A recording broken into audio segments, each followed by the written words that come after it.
अस्सलाम वालेकुम, welcome back to my channel and welcome back to my new vlog. तो कैसे हैं आप सब लोग? उम्मीद करती हूँ सब खैरियत से होंगे। तो आज के व्लॉग का स्टार्ट करते हैं। जैसे कि आपने टाइटल में देख लिया होगा, अल्हम्दुलिल्लाह मैंने रमज़ान करीम के पहले अशरे में अपना कुरान पाक मुकम्मल कर लिया है। अल्लाह सबको तौफीक अता फरमाए कि वो रमज़ान करीम में कुरान पाक मुकम्मल करें और उनके लिए आसानियाँ हो।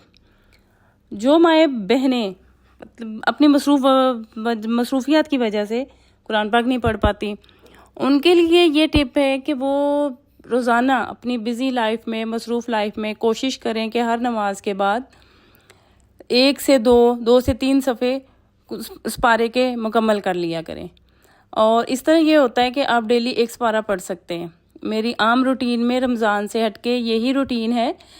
जब मैं डेली रूटीन में नमाज कुरान पाक पढ़ती हूँ तो मैं 5 नमाज़ों के साथ जितना हो सकता है इसको मैनेज करके पारा मुकम्मल कर लेती हूँ कि मेरा डेली एक पारा मुकम्मल हो जाता है अल्हम्दुलिल्लाह।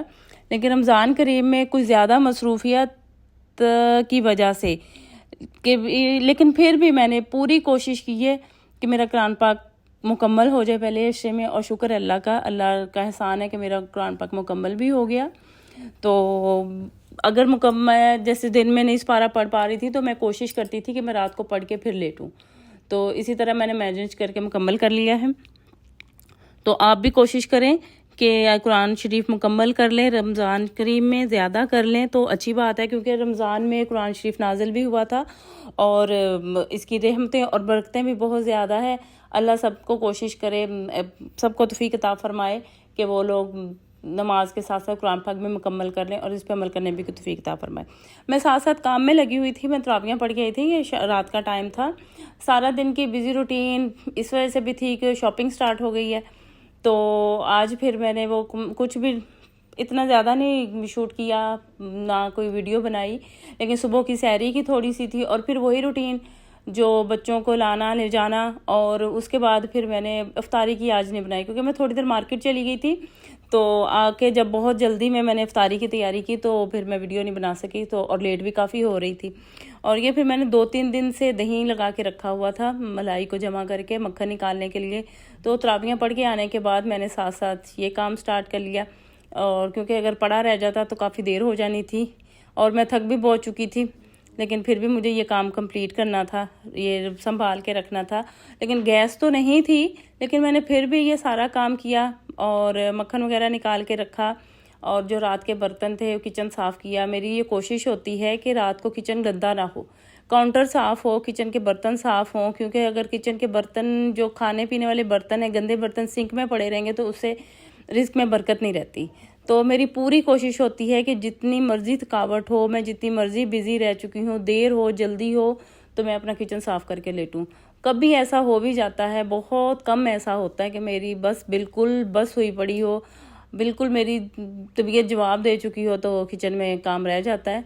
तो वैसे मैं शुक्र है कि काम करके फिर लेटती हूँ। मेरी आदत है, अच्छी आदत है। मेरी अम्मी ने ये बहुत पक्की आदतें की हुई हैं और बहुत सारी ऐसी आदतें जो उन्होंने डाली हुई हैं उनसे प्रॉब्लम भी बहुत होती है।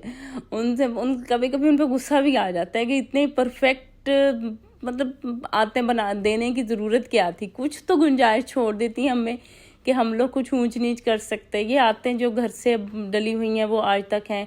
कुछ भी नहीं ऐसे कर सकते कि कोई चीज़ हम लोग ना, ख़ास तौर पे मैं जो हूँ कि मैं तरीके से ना चलूँ, मैनेज करके ना चलूँ और उस चीज़ को इग्नोर करके चलूँ, हो ही नहीं सकता मुझसे ऐसा। तो इस वजह से मैं अपनी इस आदत से काफ़ी तंग भी रहती हूँ। और फिर ज़ाहिर है बच्चों को भी डांट पड़ती है। वो आजकल के बच्चे हैं, वो इतने तरीके से और परफेक्ट तरीके से नहीं चलते, तो उनको मुझसे उनको डांट पड़ जाती है। तो बस ये अब मुकम्मल होने वाला था। मैंने कहा जल्दी जल्दी से इसको मुकम्मल कर लूँ, क्योंकि मेरे पारा भी रहता था पढ़ने वाला। तो ये काम हो गया और फिर उसके बाद मैंने बर्तन वगैरह धो लिए। बर्तन धोने के बाद फिर मैंने कुरान पाक मुकम्मल किया। तो कुरान पाक मुकम्मल करते करते मुझे रात के 2 बज गए थे, लेकिन वो भी ज़रूरी था। और सुबह की फिर वही रूटीन होती है कि मुझे उठना, सहरी टाइम उठना और फिर सोना नहीं और फिर बच्चों को लेके जाना। इतनी टफ़ लाइफ है, इतनी बिजी लाइफ रखी हुई है मैंने अपनी कि मैं, लेकिन फिर भी उसमें मैं गेम ज़रूर खेल लेती हूँ। मैं इतनी मसरूफ़ होती हूँ, जब मैं बहुत थक जाती हूँ, मेंटली तौर पे भी थक जाती हूँ और मेरे से भी मेरी बहुत तबीयत ज़्यादा ख़राब हो जाती है, तो मैंने गेम ज़रूर खेलनी होती है। मैंने बैठना होता है, घंटा हो जाए, 1.5 हो जाए, मैंने अपनी गेम कंप्लीट करनी होती है और फिर मुझे ऐसे रिलैक्स फील होता है कि मैं बिल्कुल रिलैक्स हो गई हूँ। ये टाइम मेरा अपना था। इस टाइम में मैं अपने आप को मतलब अपने आप को रिलैक्स कर रही हूँ और वो मैं गेम खेल के करती हूँ। मैं गेम खेलती हूँ कैंडी क्रश, जो कि मुझे बहुत मज़ा आता है। मैं बहुत आगे लेवल पे गई हुई हूँ। इतना मैं जब उस गेम को खेलना स्टार्ट करती हूँ तो मैं उसी में बिज़ी रहती हूँ। तो फिर मैं अक्सर ऐसे रख के सोचती हूँ ये क्या बदतमीज़ी है, ये मैंने क्यों अपना फजूल में टाइम ज़ाया कर दिया। हालांकि वो मेरे रेस्ट का टाइम होता है और मैं उस रेस्ट के टाइम में रेस्ट कम करती हूँ, गेम ज़्यादा खेलती हूँ कि मुझे अब गेम खेलनी है, अपनी कंप्लीट करनी है।